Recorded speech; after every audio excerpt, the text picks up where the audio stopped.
5 o'clock on a beautiful Tuesday evening. So let's get rolling. This is the Portland Planning and Sustainability Commission July 25th meeting.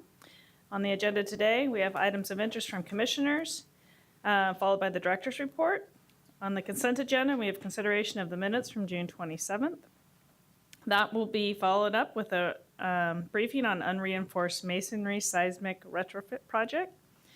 And then we will follow that with the Design Overlay Zoning Amendments work session. Any of items of interest? My gosh, crickets. I have something. So I received, back in May, as I'm looking at this, I shouldn't say me, the Planning and Sustainability Commission received, and really the chair, but I want to share this with all of you. These 3 books, which I'll give you a quick summary of, and I want you to all know about them because I think it's great to share them all, and it's summertime, and you're all probably looking for some summer reading. And what was the quick summary here? So, and this was just an individual who wanted to share them with different leadership positions throughout the city. Multiple people got copies of these books. The individual does state there's no particular agenda and doesn't know any of these authors. So they're not trying to sell books. They just thought they'd be great for people in our position to know more about. So this particular book is Better Together, Restoring the American Community. And quick little synopsis here is it's about how Americans across the country have been finding new and creative ways of reestablishing social fabric within their neighborhoods and communities and reconnecting those neighborhoods and communities to each other within cities and region. So if anybody wants to peruse this, let me know. And I should mention that all 3 of these apparently make mention of Portland or are connected in the index with some of the research of Portland. So that's interesting as well. The Big Sort, why the clustering of like-minded America is tearing us apart. This is about Americans who seem to be sorting themselves into increasingly homogenous communities, and the outcomes is that we're increasingly resulting in greater polarization between communities. Mike, here you go. Have you read this yet? Last but not least, The Nature Fix, Why Nature Makes Us Happier, Healthier, and More Creative. This documents our human beings' connections to nature and how fundamental it is to our thinking, our creativity, moods, and physical well-being, and how in the modern era we're shifting to so much more time on indoors away from nature. And while it doesn't necessarily state this, I'm assuming it makes a connection to how that's probably not good for us. And just a little riff on that. Can't remember his name now. Last Child in the Woods, help me somebody, author, was giving a presentation in San Diego, and the 4th graders that he was talking with responded that they like to play indoors because that's where all of the outlets are. So we have a challenge ahead of us. So if any, again, these kind of belong to, I would say, the Planning and Sustainability Commission. So if anybody wants to read them, let them know, but let's make sure they get taken back, and perhaps Julie at some point I'll make you the keeper of the books. That's okay. Richard Liu. Thank you. Okay, any other items of interest? Well, yeah. I don't know if you received it yet or not. I couldn't get on the system, unfortunately. I needed to change my password once again. But I've been sending out an announcement. September 8th is the 13th annual Policymakers Ride, where we get transportation planners, advocates, elected officials, and so forth out on their bicycles around the region to look at the good, the bad, and the ugly. This year, we've decided we're going to focus on the Green Loop and the Lentz Green Ring to look at both of those efforts. And usually we get 100, 150 people who show up, and we go have a nice ride and get together for some food and beer afterwards, and it's a good time is had by all, I think. Did you get it yet? Okay. I'll send it again. Endless pressure. I highly recommend it. Okay, anything else? If not, the next item is consideration of the minutes from June 27th. I got 3 announcements. Oh, geez, I skipped right past you, Joe. Well, See, it tells you it's sunny and where my head's at. yes. So 3 quick announcements. One is we're not going to have a meeting on August 8th, so just wanted to remind commissioners of that. Second, Ben Bortolazzo is is our prospective PSC member who's going to City Council. The nomination is August 3rd, and he'll officially join the PSC on September 1st, although he's here anonymously tonight because he's that interested. And then as of today, our regular commission room back in the 2500A is on track to be completed September 2nd. So we expect to be able to move the PSC meeting starting in September back over to the 1900 building. I'm so excited. I'll get to see the screen. Okay. Anything else? Joe? I don't need to cut you off anymore? Okay. Consent agenda. Consideration of the minutes from June 27th. Do I have a motion? Second. All in favor? Aye. Any opposed? No? That has been moved and accepted. Okay, so on to Unreinforced Masonry Seismic Retrofit Project briefing. Looks like a Gaudi.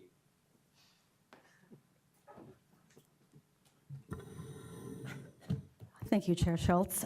Carmen Merlo, I'm the Director of the Portland Bureau of Emergency Management, and with me is Jonah Papa FDMU. We're going to tag team this presentation, and feel free to stop us at any time if you have any questions.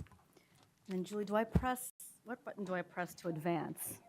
The arrow down. Thank you. Perfect. Okay.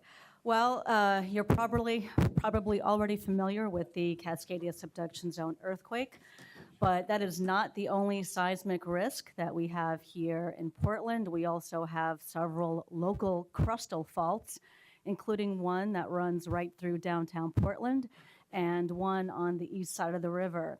Recent studies by Chris Goldfinger at Oregon State University, undoubtedly the world's expert on the Cascadia subduction zone, estimates that the likelihood of a magnitude 9 happening in the next 50 years is at 22%, and of a magnitude 8 earthquake, 37% in the next 50 years.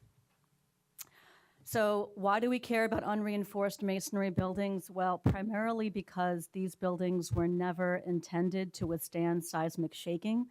They lack the structural connections and attachments that enable them to basically stand up. And FEMA, of all building construction, singled this method out as being the most vulnerable to significant damage, if not collapse, even during a moderate earthquake. And the photo that you're looking at here is the 1993 Scotts Mills earthquake, a magnitude 5.6, and this is Malala High School. We often use Christchurch as a good case study for what we could likely see here in Portland, and that's because both cities were founded at about the same time using very similar construction methods and very similar building stock, in addition to having very large areas of liquefiable soils, much like Portland. And in Christchurch, during the 2011 earthquake, 185 people died in total. But of those numbers, 42 deaths were directly attributed to unreinforced masonry buildings failing in some way. And what I want to especially point out to you is that in 71% of those cases, it wasn't people inside the building that died, it was people outside the building. So this tells you this is a real community problem. I want to show you some photos of Christchurch. This is the iconic Christchurch Cathedral, the heart and center of the city of Christchurch. The top of that spire for decades dictated the height of all other buildings in Christchurch. You could not build taller than that spire. So here's before and after. This is the Cathedral of Blessed Sacrament, before and after. This is the downtown central business district. The Grand Chancellor Hotel that you see there was one of the tallest buildings in the city. It had to be demolished afterwards because of the damage it sustained from the earthquake. This is Cashel Street, one of the major thoroughfares in Christchurch. This is Colombo Street. You can see it was literally storefront after storefront of these unreinforced masonry buildings. And you can see here that the debris caused by these buildings obviously blocked major transportation routes. So imagine trying to get an ambulance, a fire truck, a TriMet bus along our streets. It would be practically impossible to do that without clearing the debris first. And more locally, this is taken from the 6.0 earthquake near Seattle. This is the Nisqually earthquake. This is the Napa earthquake. This is a wine tasting room. Oklahoma has the distinction of being the most seismically active state in the country. And this is from one of the recent earthquakes they had. This is a 5.3. And it's not just seismic activity that makes these buildings vulnerable. You might recall that we had a fairly significant windstorm back in December of 2014. This is the Zanabi Apartments in the Alphabet District. And you can see here the entire parapet came crashing down to the ground without warning, thankfully injuring no one, but did cause some damage to the sidewalk and cars parked nearby. And then more recently, this past May on Division, we had another partial parapet collapse, also during the middle of the day, thankfully injuring no one. So Portland obviously is not the first city to consider adopting a mandatory retrofit policy. Many cities in California have already adopted them. Many did so back in the early 80s. Seattle is also contemplating an adoption of a mandatory retrofit policy. So it is fairly, for the most part, simple to retrofit these buildings. It is possible. At the very low end, you've got your basic parapet bracing and tying the walls to the roof and floor. And at the very other extreme, at the high end of the retrofits, you have the overall building strengthening and diaphragm strengthening. So I want to show you a few examples here of buildings that were retrofitted in Christchurch. And the little rosettes are telltale signs that the building has been attached, the wall has been attached to the floor or roof. And you can see here examples of buildings that did sustain some damage but did not collapse. Similarly, when you retrofit these buildings to almost new building standards, you find that they actually perform quite well. In fact, the top two photos are of electrical substations. The one on the bottom is a church and a historical society. The problem we have here in Oregon is that this kind of external X-bracing would never be allowed by our Historic Preservation Office. So we couldn't do something similar here, but it is possible to retrofit these buildings. So back a little over 3 years ago, in May of 2014, we had a work session with City Council, and they directed my bureau, the Bureau of Emergency Management, the Bureau of Development Services, and now Prosper Portland, to provide recommendations to mitigate the risk posed by these buildings. And so the first thing we did was to convene well, first of all, to hire an engineer, quite frankly, to update the almost 30-year-old database. We were relying on a mid-90s database that was put together by engineering students from PSU who did a windshield survey. So we wanted to make sure that the risk was still there. And so we hired an engineer through the Bureau of Development Services, and they started the process of updating this database. We started with about 1,860 buildings. 101 were inaccurately identified as being unreinforced masonry, but we added an additional 119. So we basically started almost where we ended up almost where we started. And then just to note that of those buildings, 73 are actually owned or financed by the city of Portland. So the city itself will have quite a few buildings to retrofit as part of this process.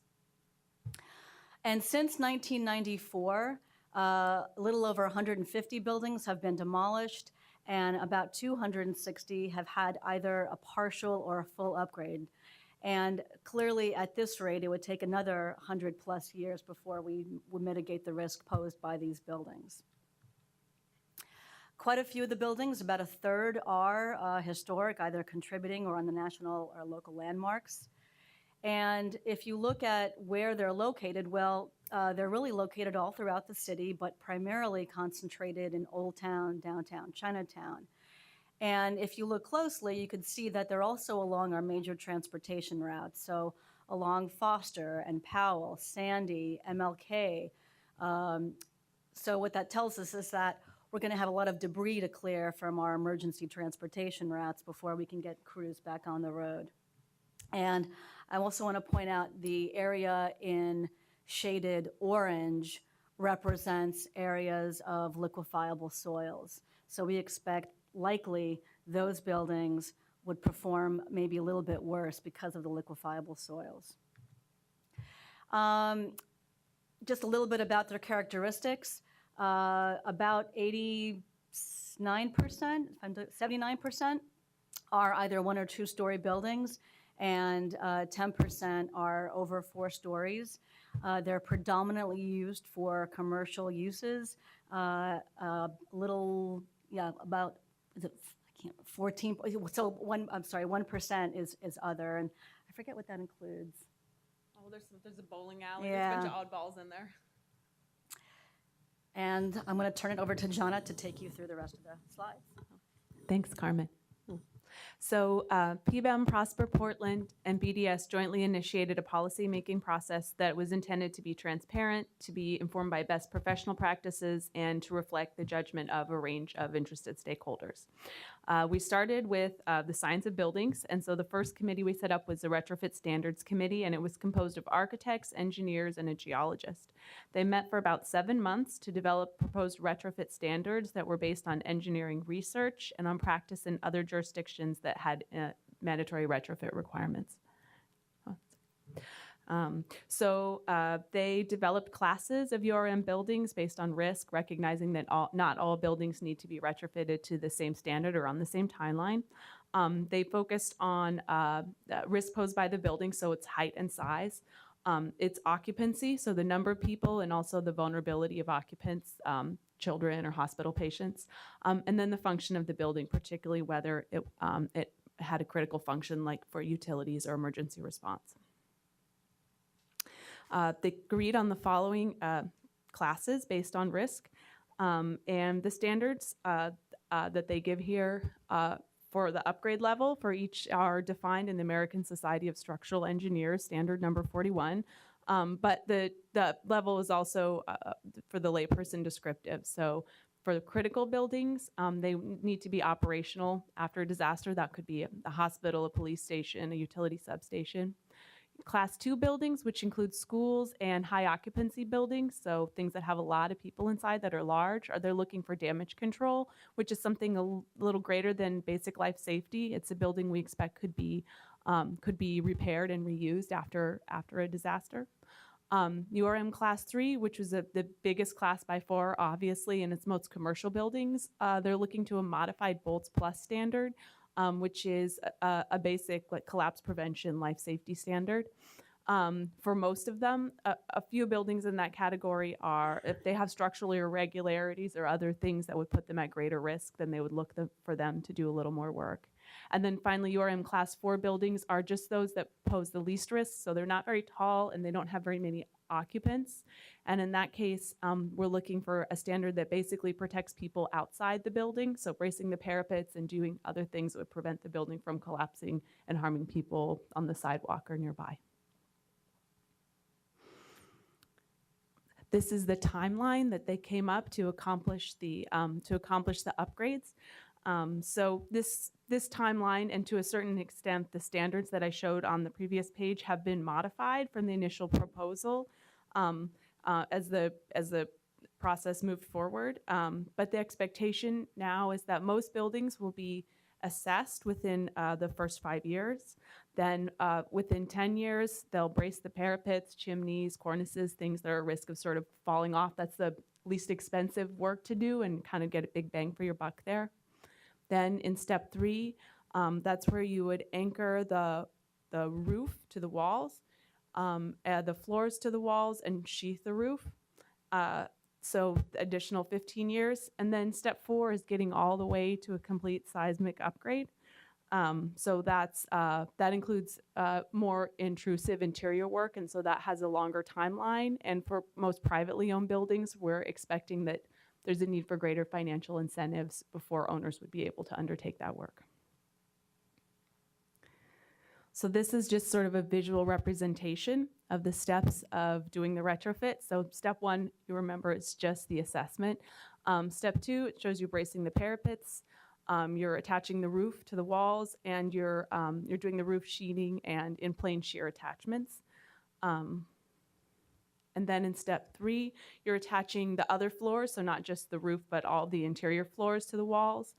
You're doing the roof sheathing if you didn't do it in the previous step, and you're doing in-plane shear.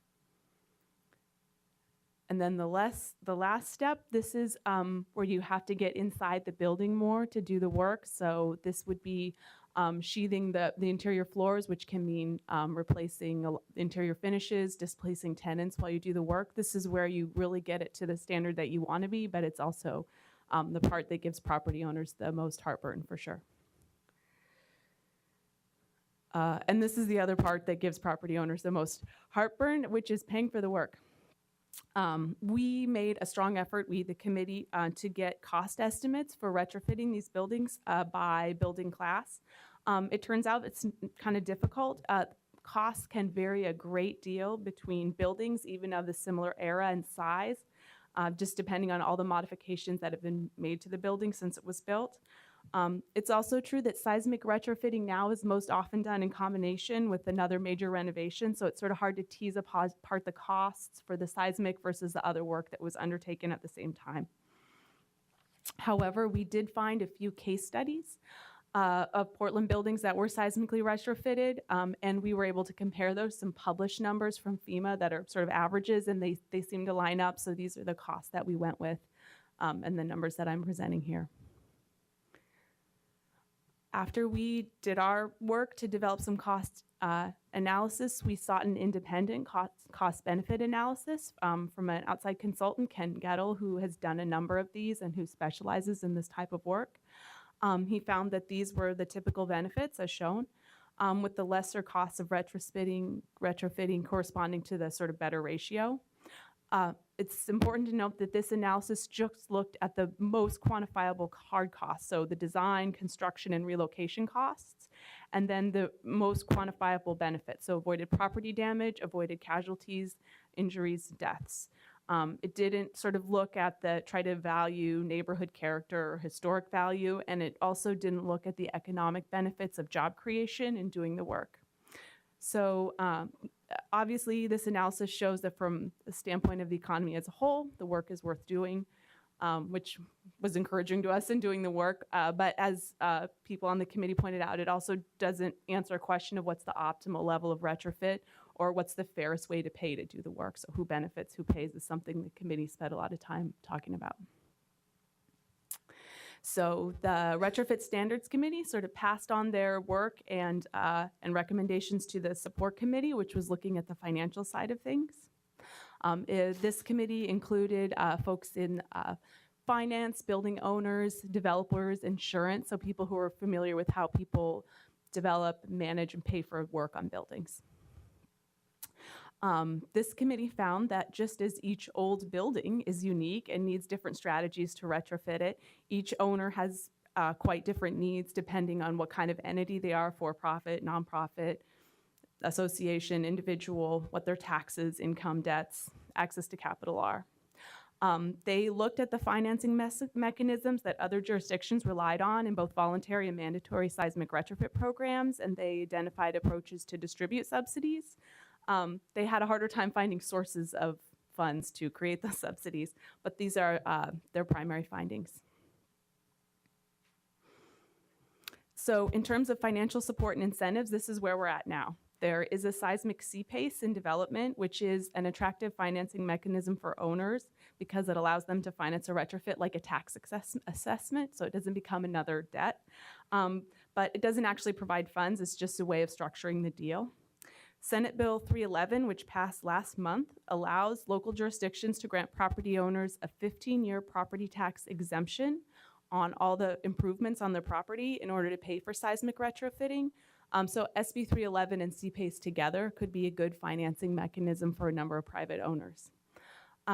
We also expect to allow these retrofits to move forward without triggering other upgrade requirements and with reduced or waived fees at the permit center. Prosper Portland committed $5 million for work in Old Town Chinatown, and I think that the Planning Commission probably understands much better than I do how FAR transfer may benefit historic URMs in the Central City. So we thought you'd want to know about public engagement. Obviously, all our committee meetings were open to the public, and they have been increasingly well-intended. But we also hosted 3 public open house events. We mailed a couple times to all URM property owners, and about 170 of them came to one of our meetings. We also mailed once to URM tenants. And then we, primarily Carmen, made presentations to a number of community groups to talk about the project.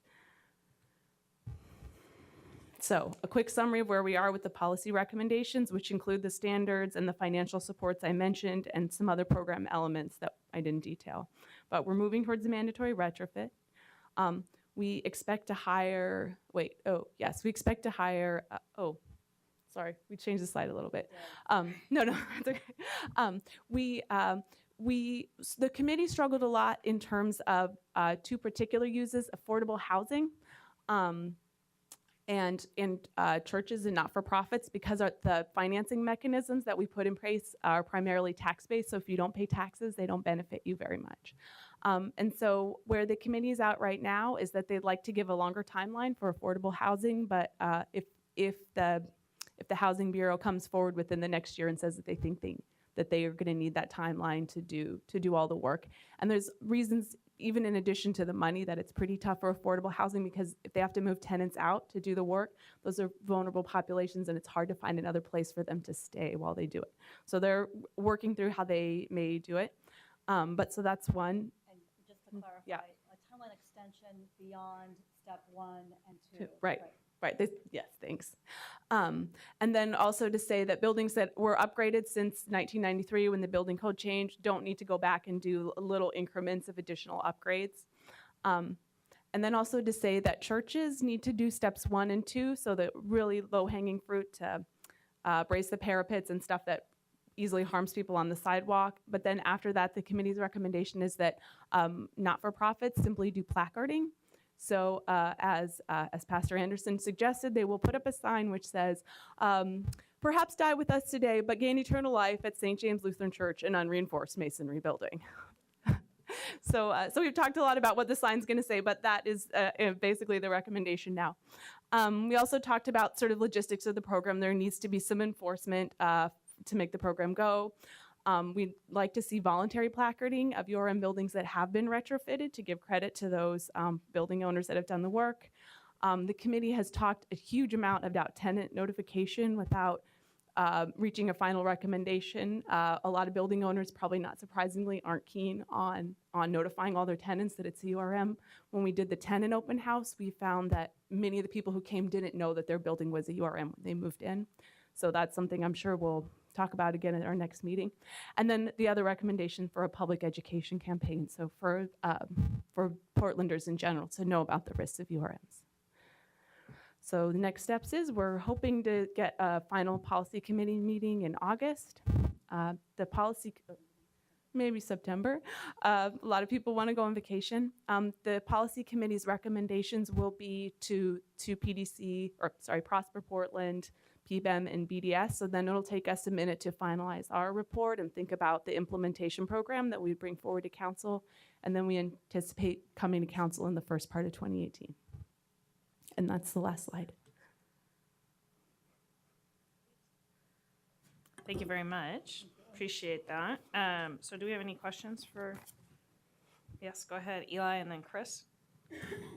I may just drop a couple at you quick, and you can decide how to reply. First is an anecdote. Our young daughter went to preschool at an unreinforced masonry building, and is about to go to a school, an unreinforced masonry building. And the reason it happens is these are both churches. Schools actually look for those spots because they're the lowest rent, and it's not a change of use from assembly space. So that's an unfortunate dynamic that happens in the marketplace. I a couple questions. One of them is on the historic preservation note that, of course, you can't do some of these things in Portland. I wonder whether that's embedded in an assumption that perhaps historic preservation people would support those buildings that have not yet survived a 9 earthquake to survive it when it happens. So maybe there's some flexibility there. I'm curious whether any changes to Title 33 are expected as part of this project. And also, I felt a little bit unclear sometimes about what would be required versus what would be incented, and what discretion you have in the state building code, it sounds like. And I think so I'm a little bit unclear what this body's being asked to recommend on, although I appreciate the update. Sure. Chair Spivak, we're hoping to make the changes to Title 2485, and there actually already is mandatory upgrade requirements in Title 2485, but they're passive upgrades. So unless you're proposing to change the occupancy or the use or make major renovations, you're not required to do anything to your building. But if you're hitting those triggers, then you would be required to do a mandatory update. So it's 2045 that we're planning to update. I don't believe there are any changes required to Title 33. So would you mind going back to the slide that defines the types of buildings?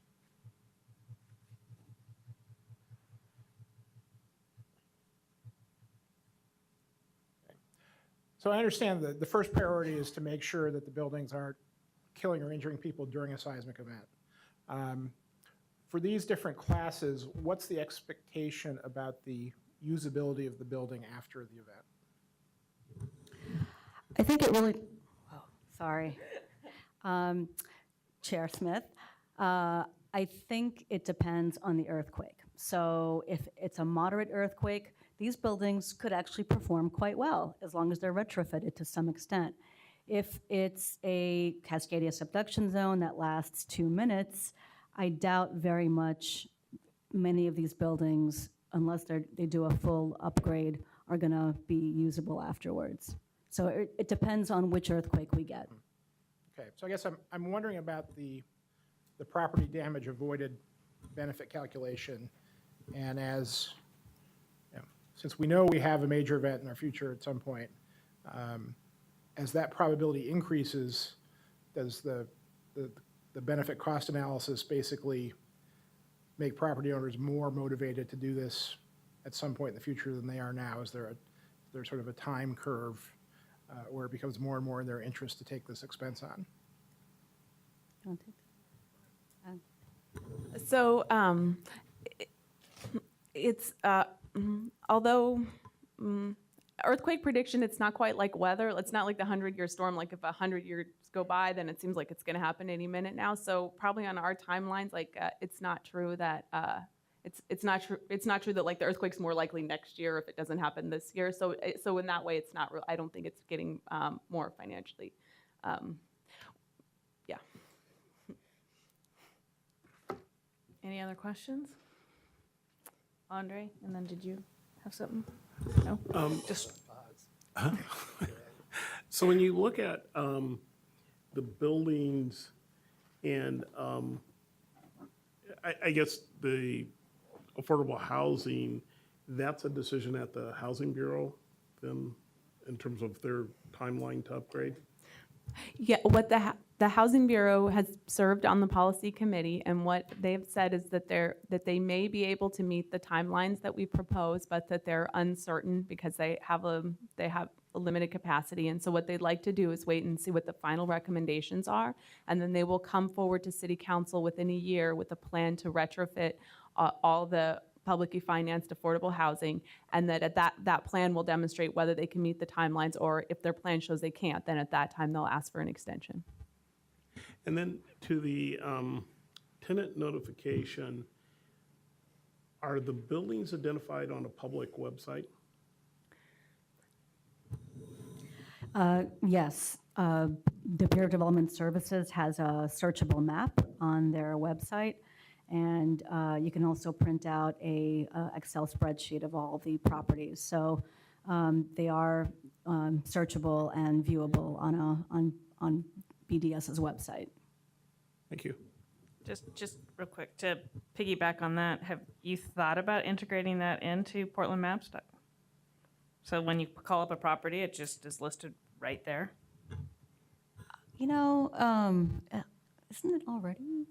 No. Huh. No, we had not considered that. Be handy. Mike? Yeah, I'm not sure if I understood correctly, but you said that the property owners would be reluctant to notify all of their tenants. So what? I mean, are you saying that that would not be a requirement under the proposed plan? Because I think it ought to be. Well, I appreciate that feedback. The recommendations we're sharing are the recommendations of the policy committee and not the recommendations of staff. And so the policy committee, which includes property owners and other stakeholders, has not reached consensus that they support that. That doesn't mean that staff couldn't support it, but it's definitely, they've highlighted a lot of concerns related to that. So for what it's worth, I think it should be mandatory. Quick question on the affordable housing that you counted. You mentioned Bureau of Housing, publicly financed. Did you capture Housing Authority, Home Forward Building, Central City Concern? So Yes. your net was broader than. Yes, and Central City Concern and REACH CDC also participated with the policy committee. Thank you. One more for me. If you implement a program where there can be financing on property tax bills, might that also be available for single-family situations? And Those are exempt from the retrofit. So single-family homes are exempt from the mandatory retrofit policy. I got it, but I'm saying that if the financing tool gets created to finance improvements, Yes, SB 311 only allows it for commercial property, not for single residential. thank you. So on your list of incentives, what I perhaps missed was kind of understanding how much does that maybe buy down? Did you tell us and I missed it, or do you have that analysis? No, well, it's like everything, it depends on the building. So the main financial support that we have is through SB 311, that's just a state authorizing legislation, but our hope is to implement a program locally that would allow people to be exempted from 100% of their property taxes on their improvements on real property for 15 years. So it depends on how much property tax they're paying now as how much it would cover of their retrofit. I did not scientific, but just picked like 25 different URM properties and looked at how much property tax they're paying and what we thought it would cost, and it covered between 10 and 50% of their costs.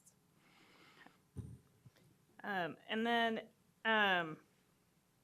what's the penalty? If you're making a mandatory requirement, what happens if we don't get it done? Oh, yeah, so we start with, obviously, notice to tenants that these requirements are in place. They're primarily financial penalties. Step one, the ASCE 41 assessment, I think the penalty is $100 a month for the first 6 months, then it doubles for the next 6 months up to $6,000. So each step has financial penalties attached to it. And in addition, there's placarding and tenant notification. So it's a gradual step up the more time goes by. Okay, and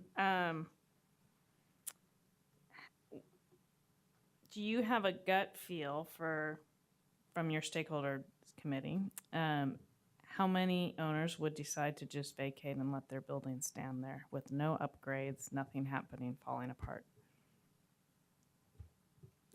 Because I've heard that as a response. Now, granted, it might be kind of extreme, so I guess that's why I'm trying to get a feel of, how is there potential that in some ways, while we're improving others, we're making some others a lot more dangerous and just a nuisance in all kinds of other ways? I really can't speculate how many buildings could just sit there idly and without, I can't speculate that number. And probably becomes more of an issue when you've got a historic structure. So for instance, I'm thinking if it's not historic and you can't afford to upgrade it, depending on the location in the city, the land values may just go, okay, it makes sense to become a piece of dirt again, right? But going through the struggle to delist something and tear it down because you can't afford to upgrade it is kind of another conundrum. And I've heard a bunch of property owners talk about that. And did you have discussions about that? And can you enlighten me on how those went?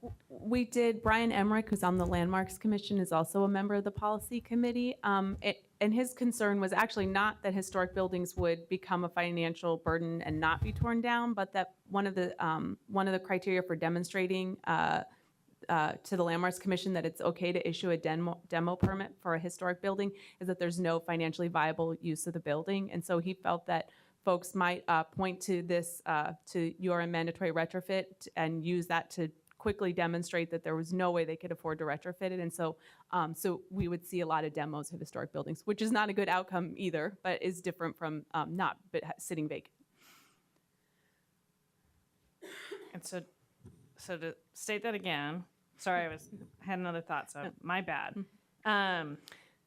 If I'm hearing this correctly, Brian's thinking that some of the historic buildings will actually get demolished because of this. And so we've got the FAR bonus transfer trying to maybe help those guys. Is there anything else that we've come up with as a way to try to preserve our historic structures through this, so this program doesn't?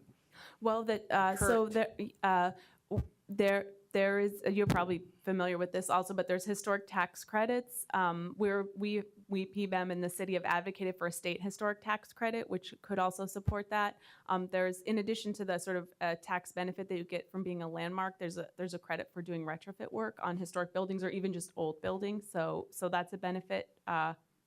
Those are benefits to historic buildings. We also have looked at examples from other jurisdictions where the sort of equivalent of the Landmarks Commission has made it easier to do facade changes when you're, sort of streamline that to make it, because that review process and trying to design invisible retrofits can add significantly to the cost. So I think that's a conversation still to be had, is what flexibility is there to make cosmetic changes if the result is that historic building might be around after an earthquake. And then one last kind of point to that, and it's just kind of digging into the weeds of not knowing the code language kind of maybe behind this, but in California, to help with the preservation of their historic structures, yet obviously they're pretty focused on seismic upgrades as well. They have a whole program set up in the code for alternative means and methods, and really where I believe, if I remember right, the section right, it comes down to, I think you could focus on, we don't want to hurt anybody outside, right? Get that done. And then it's just the safe path out of the building. So maybe you don't seismically upgrade the whole building as a way to preserve the historic structure, but you make sure that the people inside have a way to get out. And so it's like, if you want to think about it, tunnel inside, place to hunker in, and then the buildings maybe toast after that, but at least it preserved it. That's essentially modified Bolts Plus. Okay. It's a little bit beyond that, but that's exactly kind of that performance standard. Okay. I mean, I think it's also worth noting that California's had mandatory retrofit requirements for URM buildings since the 80s. So it's pretty much done there. Almost all URMs in the whole state have been retrofitted, and they certainly did see some. They did see buildings be demolished, and what Carmen did a lot of research on that. But basically, the programs do matter. So cities that gave a longer timeline and had more incentives didn't see a lot of buildings lost, and other buildings that tried to compress the timeline and speed it up, they did see quite a bit of demos. I just want to say I'm hearing some voices behind me who are telling me it's not true about the modified Bolts Plus being equivalent to kind of what you're voting for. So it is mostly true.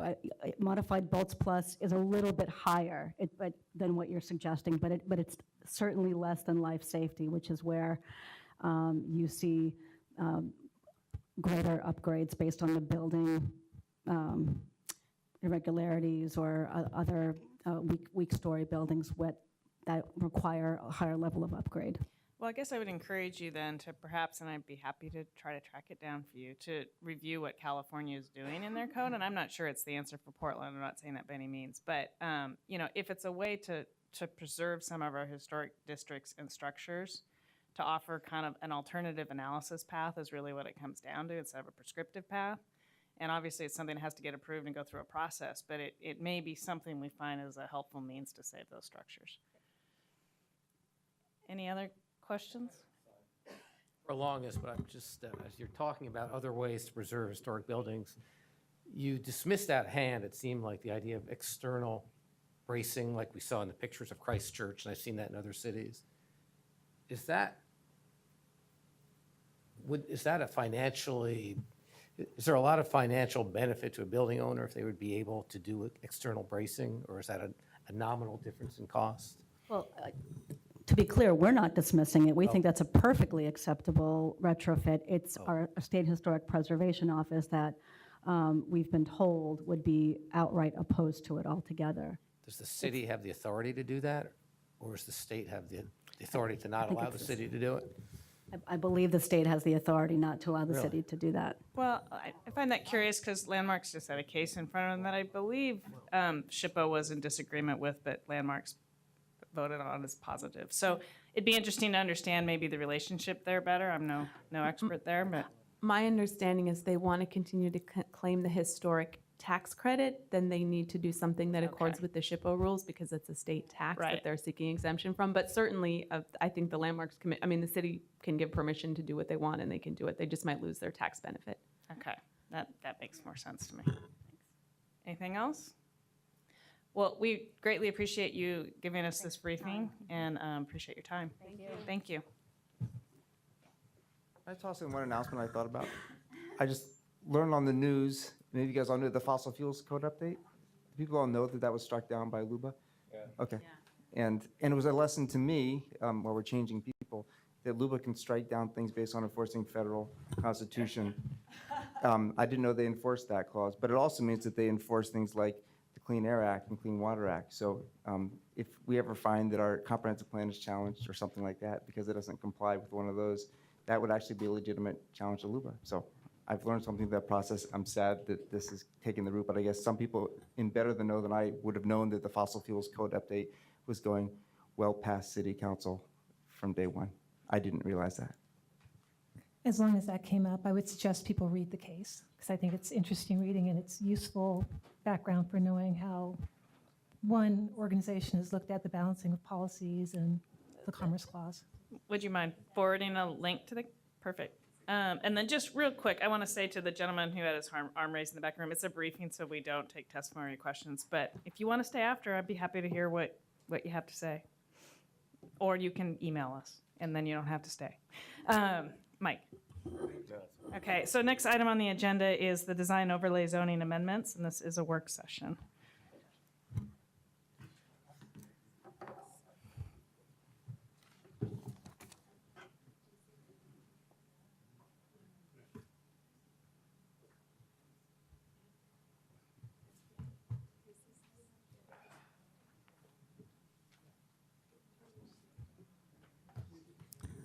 Welcome again. Hi.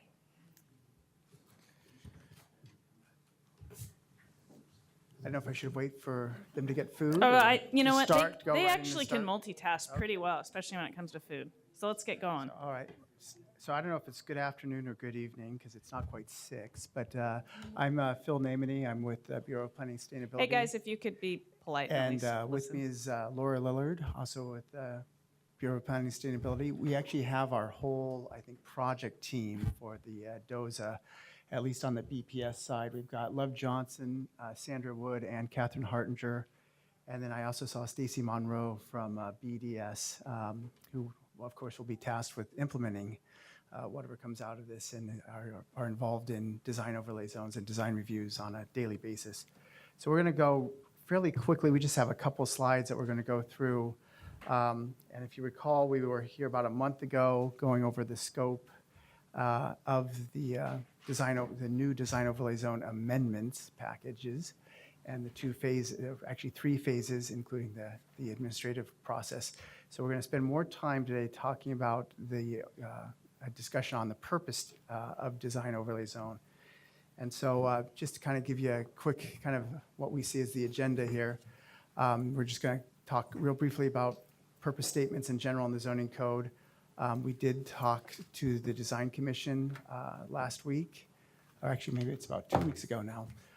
So we're going to, Laura's going to give a summary of what we heard from that.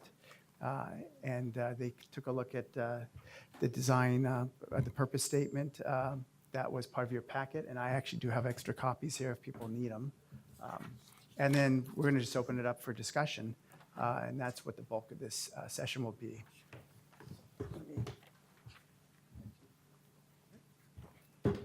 And I guess real quickly, I did sit in on the Design Commission's discussion, so depending on where the conversation goes, I think I can remember and help weigh in a little bit too. Can I ask a process question? Sure. Usually we do work sessions at the end of a decision-making process, but I believe we're at the beginning. So what are we actually deciding in the work session today, if anything? You wanna explain it in your own words, Laura, or you want me to Sure. try? So I don't know if you recall the schedule. We don't have a slide of it, but on the schedule that we presented to you a month ago, we really thought it was important for both commissions to weigh in on the purpose statement for design overlay zone, because we felt that it would really inform and better our work if we were all on the same page as to what the purpose of design overlay is. So what I plan to say at the end, but I'll just say now and reiterate at the end, is that our next steps after this work session is that we would use the discussion that comes out of this for the purpose statement to inform us, inform our draft working purpose statement. So that's what we're hoping to get out of it. It is, you'll obviously see the code language later. So this is definitely at the beginning of the process, but we wanted to get your sort of blessing, I guess, on the direction of where we're going, because we will be using it to inform all of the pieces of the package. Did you have? I think that's perfect. Thanks. So if you want to use the terms that are used for BDS, this is kind of like a design advice request for the purpose statement. Well said. Yeah. I hope not, Eli. Hopefully we can get through it tonight. So I just wanted to kind of go over what Laura's going to be going over quite a bit is the purpose statement that we're trying to craft for the design overlay zone. And that is the mapping, the D overlay and the processes behind that are all sort of the umbrella piece. And our purpose statements often are the statement we use written often in more plain English than, say, the regulations, because they don't necessarily have to be completely legally, they're not a legal statement. They're more of a aspirational statement and a roadmap of what we want that chapter or that regulation to achieve. And so in this case, the design overlay zone is the kind of the umbrella one. And then in conjunction with that, with this first phase of amending the process and doing amendments that affect the process, we are going to be also looking at the purpose statement for the design review process, the purpose statement for the design commission itself, and ensure that all those purpose statements align with the new direction that we're heading. So with that, I'm going to turn it over to Laura to give you kind of an overview of that, of the design overlay zone purpose. Great. So as Phil mentioned, before we wrote the draft purpose statement that you have in front of you today, we did ask each commission to just sort of weigh in on the general direction. So if you recall, about a month ago, we came to you and we just sort of had a little brainstorming session about what you felt the general direction for the purpose statement of design overlay should be. And the feedback, and then we also went to design commission around the same time, I think. And so you have sort of two bubbles of thoughts that came from both commission, and I'll just go over those quickly. From this body, we heard from you that you wanted the design overlay zone purpose statement to link back to comprehensive plan policies, and thinking especially in terms of the centers and corridors and focusing on growth, especially, and just thinking that especially when we talk about context, there was a lot of discussion about context, that it is not really about what happened in 1900, but the fact that context is actually an evolving concept. And so we know that the context is actually happening now. And then in terms of equity, just really being mindful and thoughtful about what we're saying about context. And and especially thinking about in some areas, just being really purposeful about maybe not wanting to match what's on the ground now, but being sort of more aspirational about what the context is. So that was sort of a lot of the thought about context that this commission raised.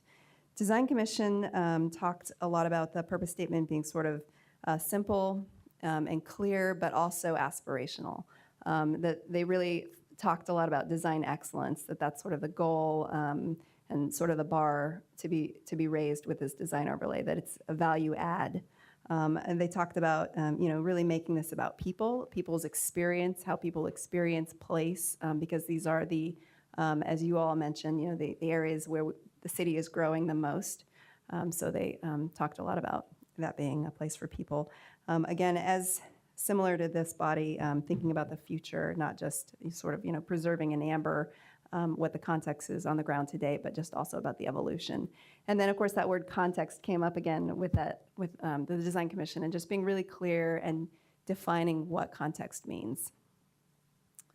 So I'm going to have you look at the one-pager that Phil handed out. It has this draft purpose statement on it, but just before we get into it, the first page has this sort of box that talks about what informed our thinking as we developed the purpose statement, and it's sort of what makes a good purpose statement. And some of this actually came up in your discussions, both commissions. It is succinct and it's clear. It should address the what, the why, and the how. It should, as you all mentioned, it should align with the city's foundational goals. And it shouldn't get too much into the details, but really, we have means to get to the details, and that is through our design standards and our design guidelines. So it should save those details for those tools. On that same side of that paper, I just sort of selected some of the comprehensive plan goals that really, I like to say, I sort of grafted together. We grafted together to write this purpose statement.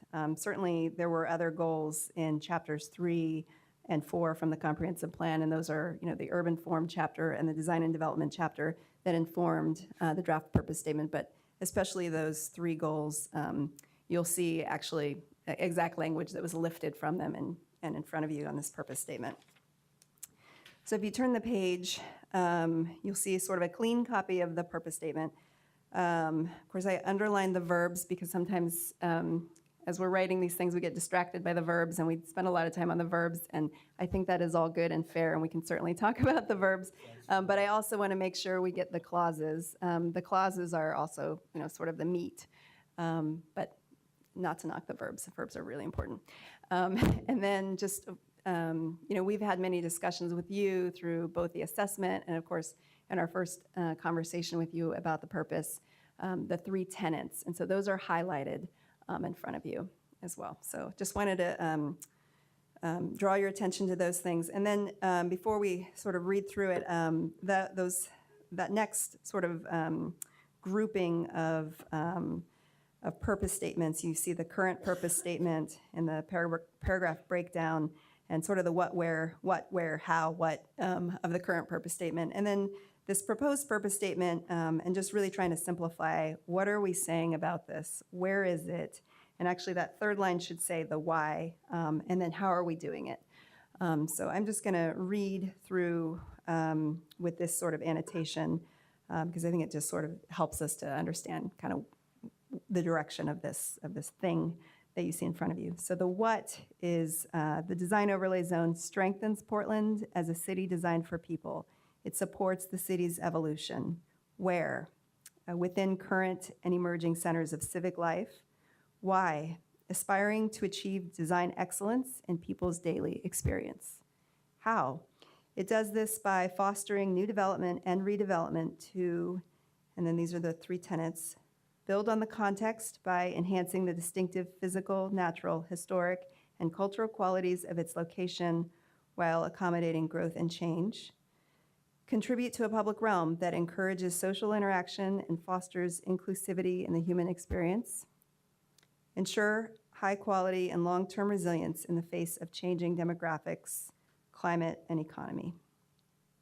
So before we jump into this and get your feedback, I just wanted to share with you, last slide, that as Phil mentioned, we went to the Design Commission with the statement that I just read, and we got some feedback from them, and so I just wanted to share that with you.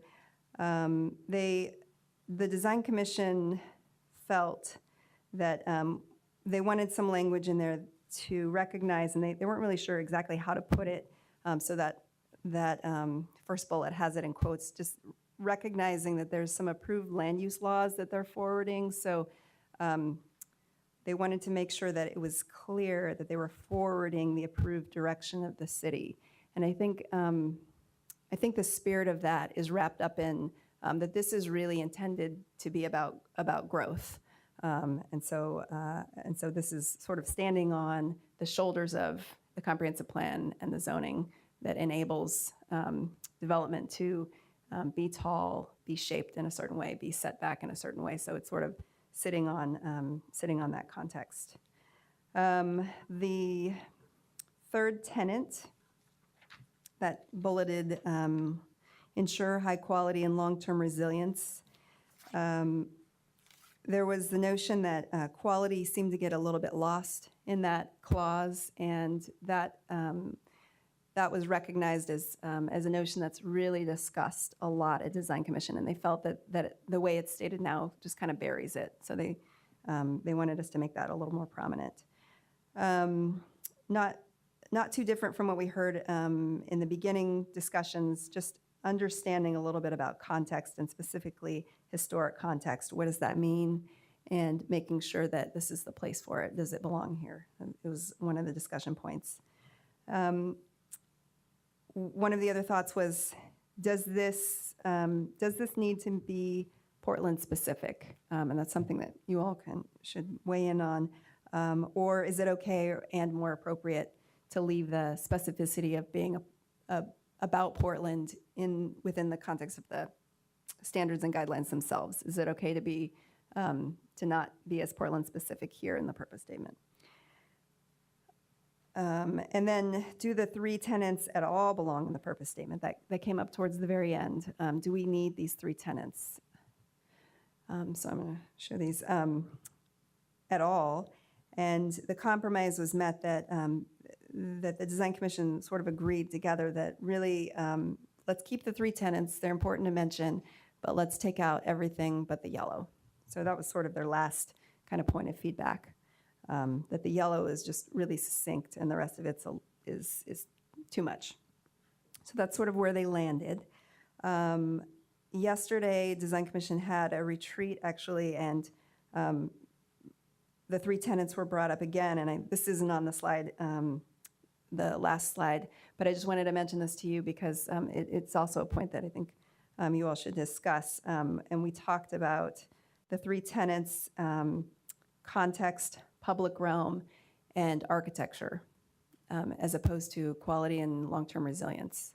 And the thinking behind that is that perhaps architecture is a more succinct way of talking about that last bullet, because these are all nouns: context, public realm, architecture. Another way of thinking about it is that it's a means to achieve the end. So if you think about architecture being the means to achieve this high quality and long-term resilience, so maybe that's something that needs to be in that third tenet. So I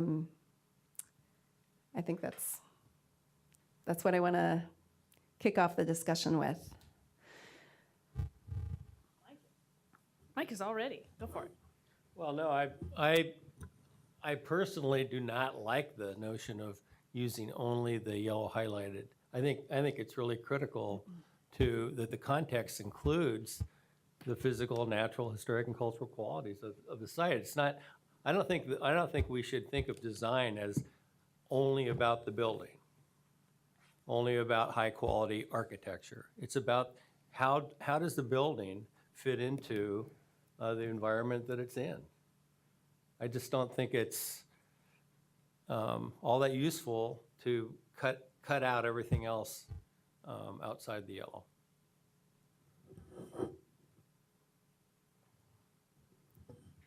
Andre?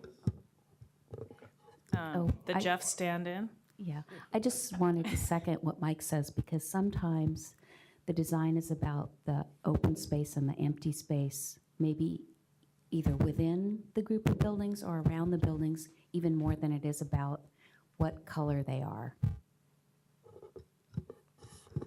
I'm going to build on that a little bit and say, what gets lost in context, public realm, is what are the definitions? And this goes back to actually what they said about people, and make sure you define context very well, because as we found going through the Portland plan and the comp plan, definitions are very important. And so if you get to defining context, you end up probably where you are with the entire sentence. Public realm, you probably get to the human experience and fostering inclusivity.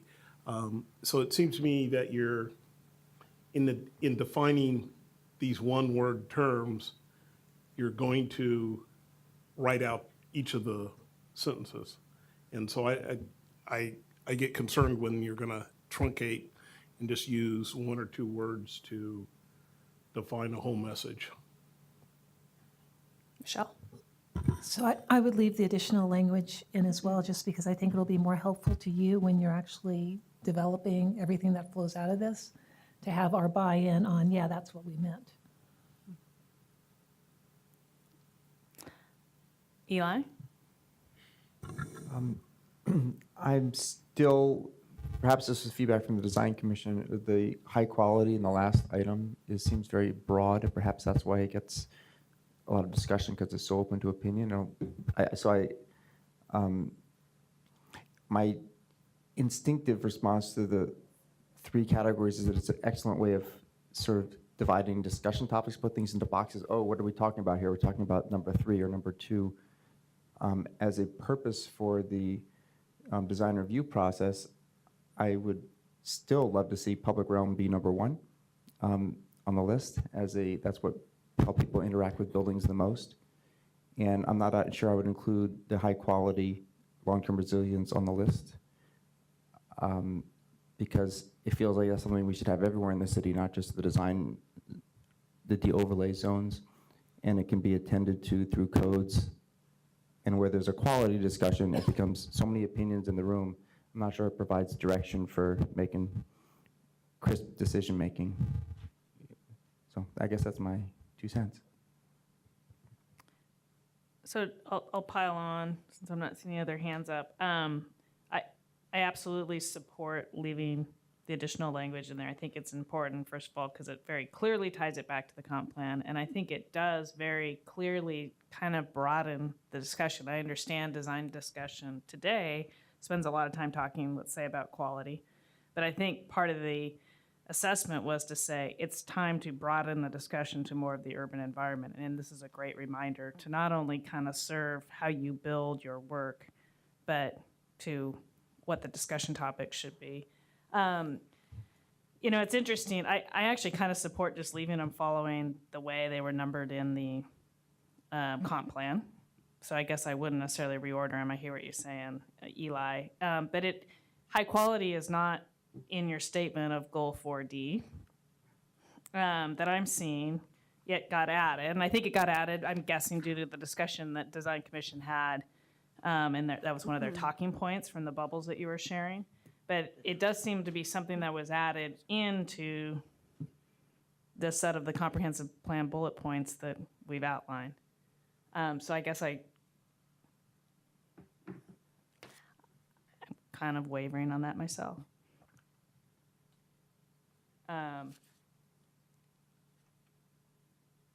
It seems like you're talking about quality in a way defined by your design excellence. And I'm sure Design Commission would push back and say they don't think that covers it enough, but I might say that's the connection to what we're really trying to achieve. And I agree with Eli. I think one of the struggles we're seeing is the subjective quality of high quality, or the subjective nature of that word. Just as a quick response, I think there are two aspects of this. One was, pulling things from the comprehensive plan.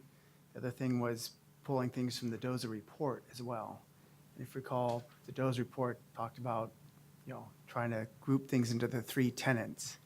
And, basically, the one was the respond to context, which is very similar. And then the other was elevate the public realm, which is, of course, just a different verb. And then the third one that we had was expand quality and permanence. And so I think the idea was that quality and permanence might be a term that's recognizable, but it should be expanded beyond just sort of material quality. But I think that's why, in permanence, we were having issues with that word, and we like the idea of the long-term resilience because it does incorporate things beyond just a material quality. But your comment's interesting because it may have been something we weren't thinking as much because we were also looking at how this was framed in the report. Yeah, no, I think that's a great feedback. So in your mind, what do you mean by high quality? Maybe that's a great place to start with the discussion.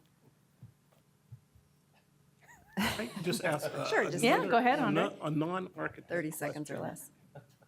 less. So design excellence, is that high quality? Well, I think that's all. What do you mean? I guess that's part of my question is That's what I'm define saying. high Are they quality. the same, do they have the same outcome? Not necessarily. You could argue it. I just don't know. I mean, in the architectural world, is that? What about design integrity? Does that mean anything to an architect? So, I mean, I'll put it in kind of simple terms. You could have something that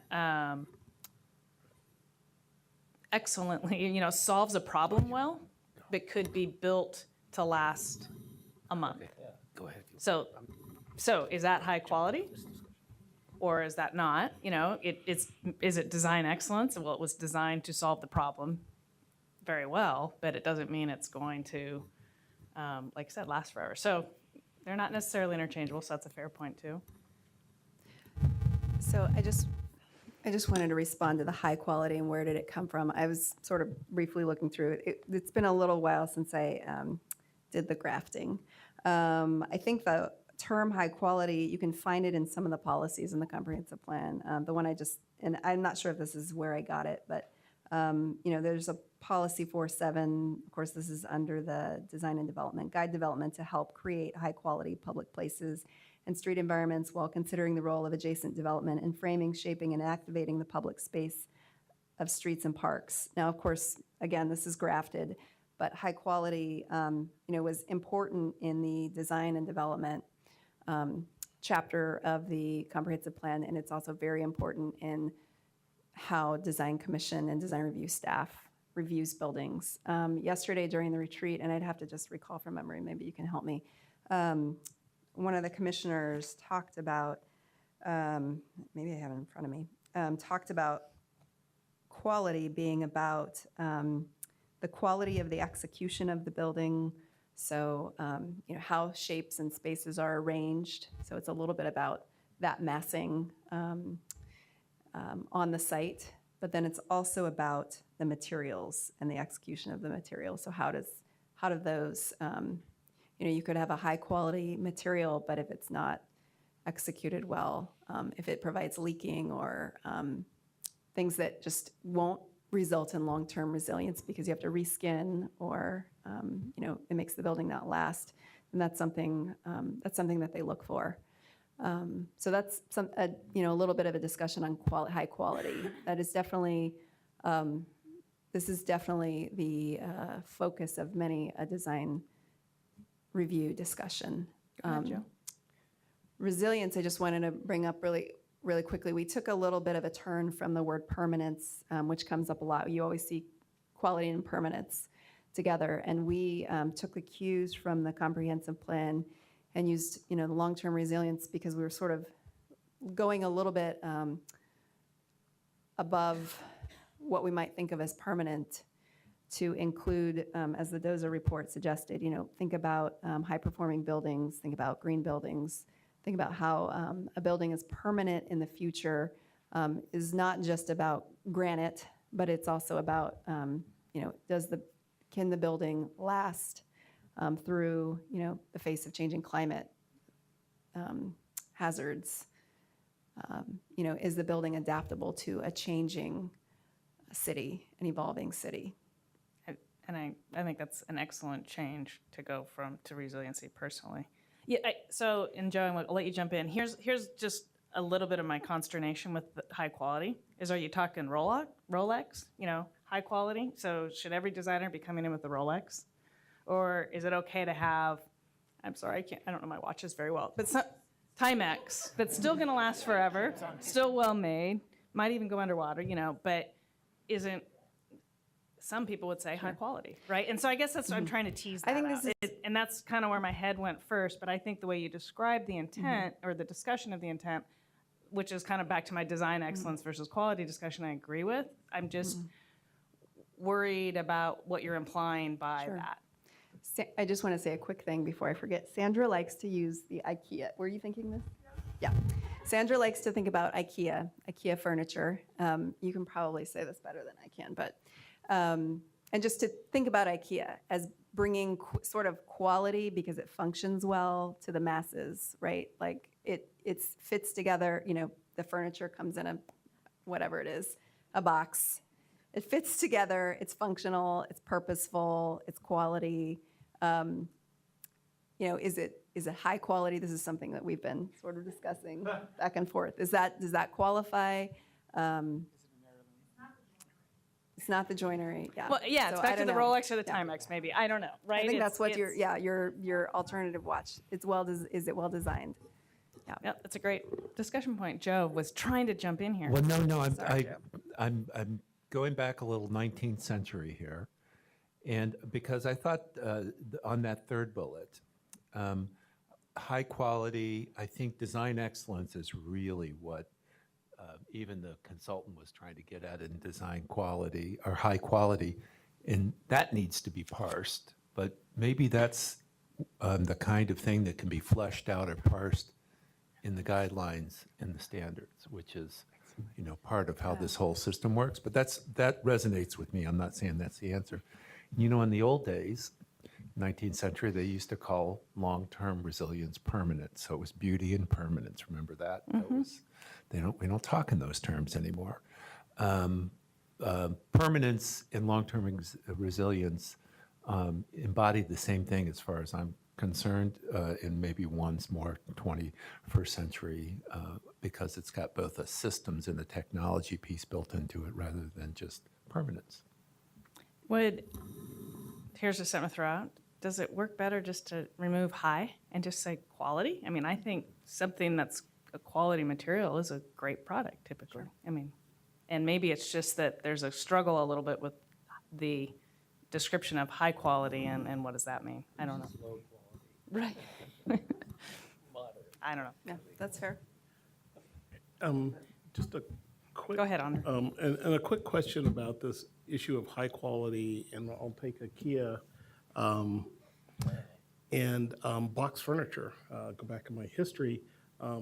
Box furniture originally was very low quality, and it was a lot of it was made in America. In fact, America was probably the champion of it. IKEA came in from overseas and put quality to it, and just a higher quality, higher finishes. It is essentially the same thing as what they used to call knockdown furniture that no one wanted. The college kids bought it because you could buy it for $10 in a box and get a bookshelf. It's the same thing. It's just higher. It's a higher quality finish. The perception, and what I'm getting to, is the face of changing demographics, climate, and economy has forced a population, and really the U.S., to look at that type of furniture as higher quality and acceptable to a mass market. It is the same product as 20 years ago that people didn't like, but today they like it and they call it high quality. And so I look at the demographics and the climate and the economy in those words that says, just saying just the yellow would not get to something that would be quote-unquote low quality today may change because of the demographics, because of climate change, because of the economy, and be referenced as high quality in the future. And I'm sure there's other examples in architecture or whatever around that. Go ahead. You haven't talked yet, so get in there, Jeff. So let's go Jeff, Eli, and then I have a quick verb Teresa. comment for you. Okay. I don't think ensure is what is the verb you want there. These are aspirational, building, contributing. Ensure sounds like, and now we're going to make sure our code achieves this. And this is also aspirational. I think ensure is probably not strive for or whatever. So that's just a verb comment. It's jarred me as a lawyer to think, wait, you're not ensuring anything here. We've been there before. And I just had a sort of a broader question. I did not track DOZA carefully through the process. And I meant to go back and read, Phil, what you were looking at, but wasn't one of the, and I don't know if it's a tenant or a policy concern of the DOZA group, was to balance, I don't know if it's realism or just, I thought one of their concerns was our current design system is a little too diffuse, and it tried to do too many things, and weren't they concerned with focusing on materials? And I thought they had some language in there about doing all this, but in the context of our land use regulations, doing it in the context of a manageable process. And I don't know if that's too dull to inject in this, but I just want to be, I'm just curious if there's something in DOZA that says, we've got all these great aspirations, but we still want to balance it with a system that achieves something practical, some certainty for the building community. And I don't know if that got washed out of DOZA as it went through the process, or alternatively, if it's just not belonging here. But I'm asking more, was that a concern of DOZA when it went through city council, or was that not necessarily a concern anymore when it finally got recommended back to all of us? Well, I think it comes back to the fact of why we have 3 phases to this next DOZA project. We are still looking at process elements and having a more efficient design overlay process and design review process.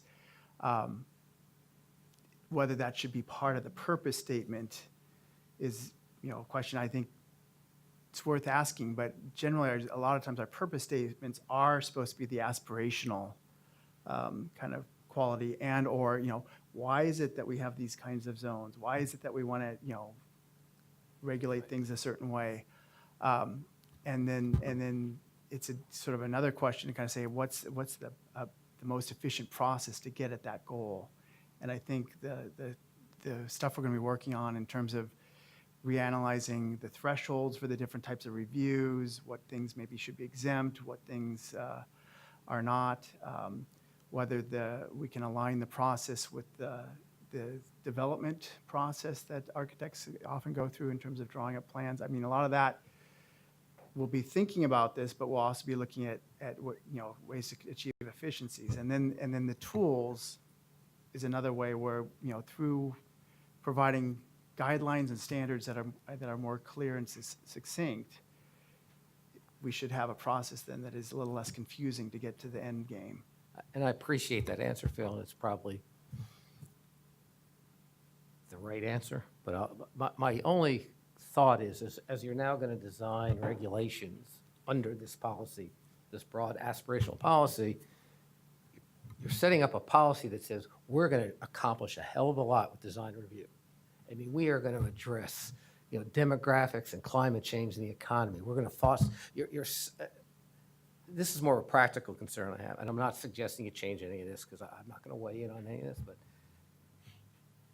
you're setting up design review to a public viewing these policies that says, I can come to the design review hearing and I can talk about a broad range of policy concerns in the context of the design review of a building. And maybe architects know how to do all this in the context of building a building. But I'm just want to be sure we're not setting up such a broad, strong, aspirational purpose. And is that really what we're redoing all the regulations for, is to continue to make design review one of the most important land use processes we have in the city? Because this is where we're banking on achieving all these great goals. I guess the proof will be when we see the actual regulations, and someone can go, well, we're not achieving high quality in the face of changing demographics in design review.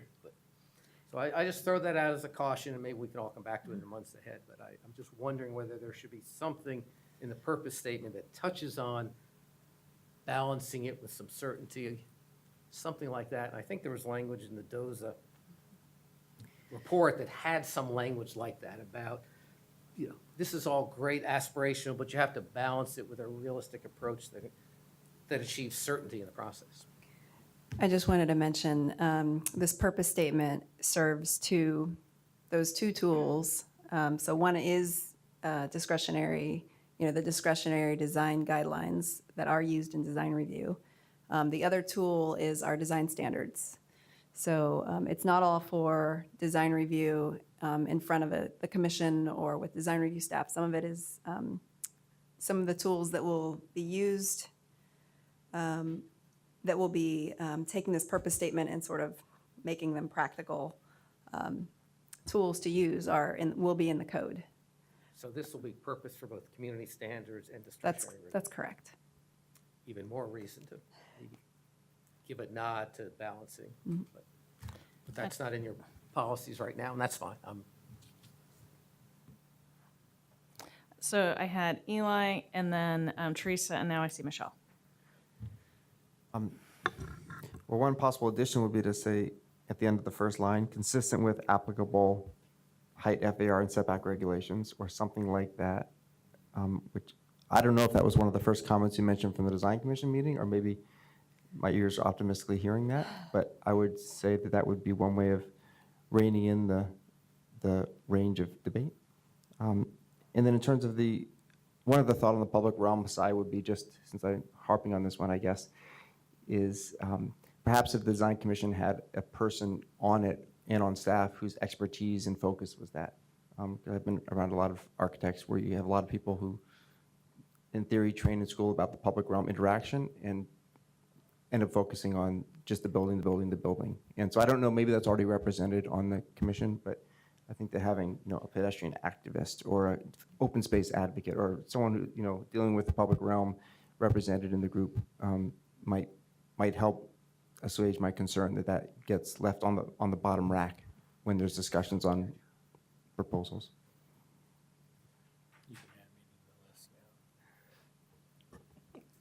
Mike, So go ahead. firstly, I think you did a great job with crafting this in a very difficult situation in terms of trying to get everything in to make everyone happy, but also still have something that's functional. So good job on that. The one thing I want to say, maybe that's a little different than what Jeff said, is that to me, the purpose statement is providing some direction. It should not be crafted to justify current process or to allow ways to get out of it. So I think your administrative rules will help to work through those details, and those will change over time, how you balance how much, whatever give goes in one direction in a more specific way than you might be able to put in a purpose statement. And I think part of the DOZA recommendation was to help the chair with skills to control the meetings more. And I think that is another tool to deal with this. That it doesn't all have to be in the purpose statement. There could be an explanation at the start of every hearing. Okay, this informed the criteria, but the criteria that are applicable are these, and that's what you need to talk to, and the light's going to turn red if you start talking about something else. But, trying to focus it that way. Just for historical purposes, I will make a verb comment. If you don't like ensure, you might consider promote. Ooh, like that.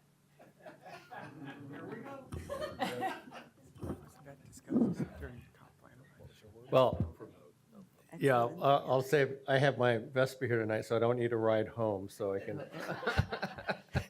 as you all know, I prefer something that actually puts it on the line and requires things as opposed to just suggesting, but that's not the point I was going to make. I want to, yeah, it's got to happen. I want to second Eli's comment. In fact, when we were told we were going to hear what you heard back, and what we heard was from the Design Commission and the Planning and Sustainability Commission, but there's been public input as well. And I know that a couple folks, and I would say 3, have echoed Eli's suggestion that there be somebody on the Design Commission with natural resource, open space, whatever expertise that can in fact bring those issues into the conversation. So I just second Eli's comment.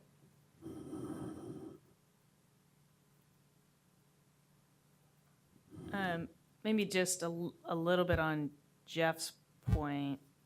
I think, and even Design Commission, made the comment that making sure, I think, that it's well understood by the community that they're working under a set of land use law regulations, right?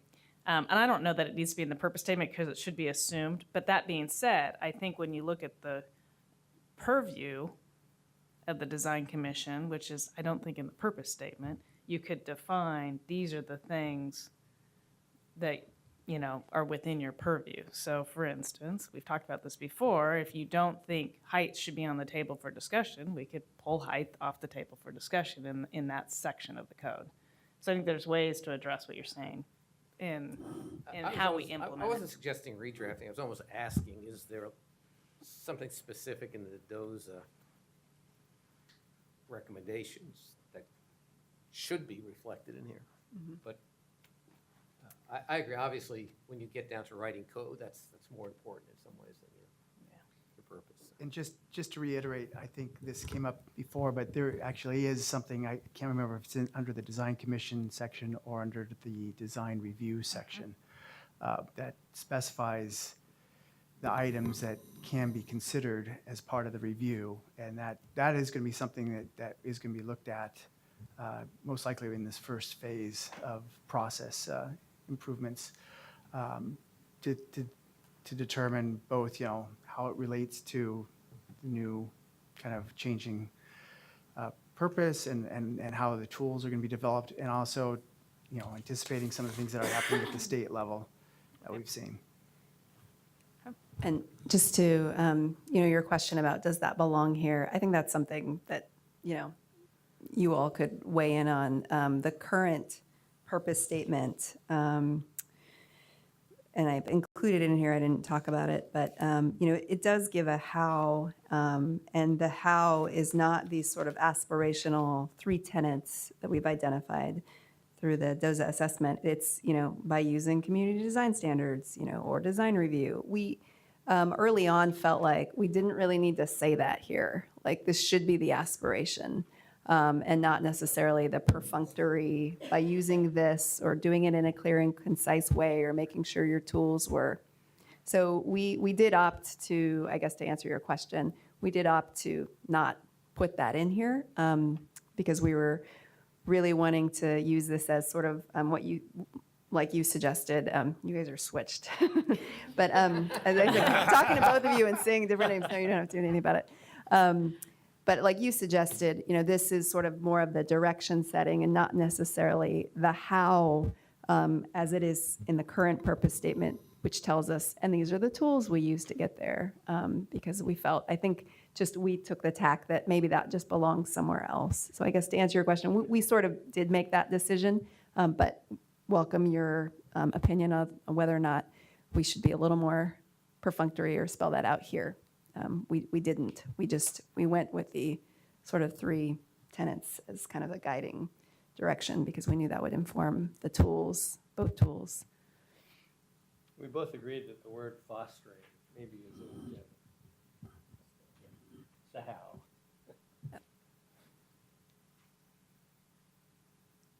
Okay, any other comments? Encouragement? I have to echo Teresa / Jeff's comment, really, Teresa. You just can't handle it. It's kind of fun. You know, it's a sunny afternoon. We got to have some fun. Anyway, I think it's a phenomenal job. I am so impressed with what you came back with. And when I saw you present it to Design Commission, I was just like, wow, I felt like you had really listened to our previous conversations, and especially now hearing the conversation you had with the Design Commission. I think you took a tough job and distilled it very well. So you had a great team. Unless you just did it all by yourself, then you did a phenomenal job all by yourself. No. Team effort. Do you have clear direction from us enough? So Or are you feeling like we were all over the map? So what I wrote down for clear direction is I heard support for leaving the whole of the text beyond the yellow. And then I heard ensure is maybe not the best word, promote, maybe replacing that with promote. I don't know if you had something about fostering. No, Was that it was a under the yes how vote that for, we- okay. It was And- side comment. And I just, as much as I said, yeah, I like promote. And there might be a word in between. Sure. Ensure seems like pretty extreme one way, and promote might be a little weak. I don't know. Okay. I'm open to your suggestion. Okay. Personally. Okay. And I don't know about everybody else. I'm an outlier. That's enough to work with, I think. And then a couple of other things we heard was maybe high is redundant, and then we just say quality. That sort of assumes that we're talking about high quality. We don't necessarily need to use that word. And that was my statement, so I guess I'm looking to around you see if folks that's- to Is that enough? weigh in on that. I would agree, because as Andre made a very good point, perception of quality can change. So just the word quality should be enough.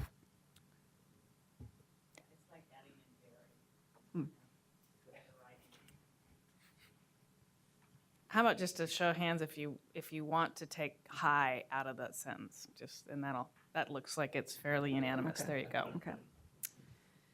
And then just the last point I think about, and this came up in Design Commission, and it came up here, and nobody really has the right language necessarily, but just sort of an acknowledgement. And we struggled with this too, I as a team, whether or not this needs to acknowledge that it's forwarding the direction of the city. Is that something that's assumed? Is that something that gets addressed later in some of the other code sections, like Phil was talking about under design review, design commission, those other sections? Do you know what I'm asking? So design commission talked about in their feedback, should this say something about being applicable? I have it in front of me.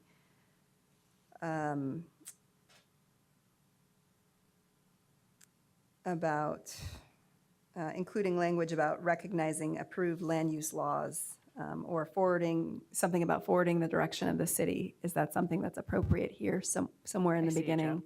Or is that an assumption of this, and that part gets addressed in some of the other code sections Joe that Phil really identified? wants to say something. Yes. You know, it's interesting because we're back in the policy writing world, and we've been out for a little bit. This is really well done. And as we think through these things, one of the things I think we learned from Portland Plan and Comp Plan is every policy or every clause doesn't have to say everything, because we wouldn't be writing a plan, or we wouldn't be, in this case, writing a code section if it weren't to implement what we said we were after in the comprehensive plan. So, you know, there's this hierarchy that we don't have to repeat every time. And so maybe the operative question is, if it said something like that, would we do anything different with what we're about to do? And if not, then it's covered by the rest of the code or the plan. And I could be wrong, but I somewhat take that from, again, my experience on Design Commission and feeling a bit like, when they have community members coming testifying them, let's just take parking code as an easy one, just because actually Design Commission is great about saying that's not something we talk about. I mean, to me, I think what they're teasing out there is make it very well known that land use laws have already been established and go have that, in some ways, that conversation with somebody else. And am I correct in that assumption or not? Yes, that's right. I think a little bit like with how do we do it? Do we use these tools? We were struggling with, does that really belong here? Does that belong in a preamble to the guidelines? And I guess my 2 cents, and then we can get maybe a show of hands, but would be, no, you don't need to say it should be implied, and it can be a statement made at Design Commission like they do about parking that's not really here, and we could clear up other maybe sections of the code that make it very clear what they're there to talk about specifically, like parking or height or whatever. But how do I frame that in a question? Do people think there need to be more specific references to the land use code or the guidelines or the standards in the purpose statement? And if you think so, raise your hand. Okay. That's clear. Comment on it? Absolutely. Okay, thanks. I think it's fine to leave it out. I think that my, going to the whole, before I even looked at the DOZA process, I assumed that the Design Commission was supplementary and consistent with the rest of the code. And then when I found out the purview of the Design Commission, I realized, oh, it can run counter to, because there's purview of the Design Commission right now to change some stuff, right? That otherwise we would have maybe thought was figured out. So I like, Joe, what you said is that the expectation here is that this is consistent with, this is supportive of all the other stuff that's in the code. And if it continues on that route, I think there's no reason to say anything. So I agree with that. Well said. Any other questions for us? Chris has, I think your mic's off, Katie.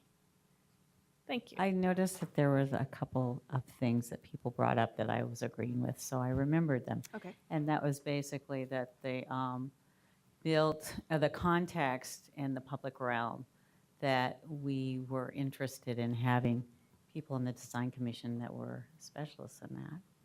And, yeah. And so I think that's an important thing to take back. So.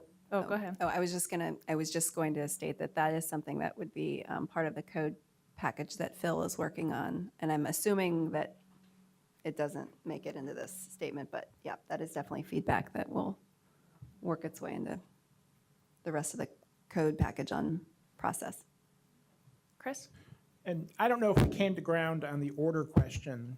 If we did, then ignore this. But if not, I'd like to add a supporting vote for Eli's suggestion that public realm be the first bullet.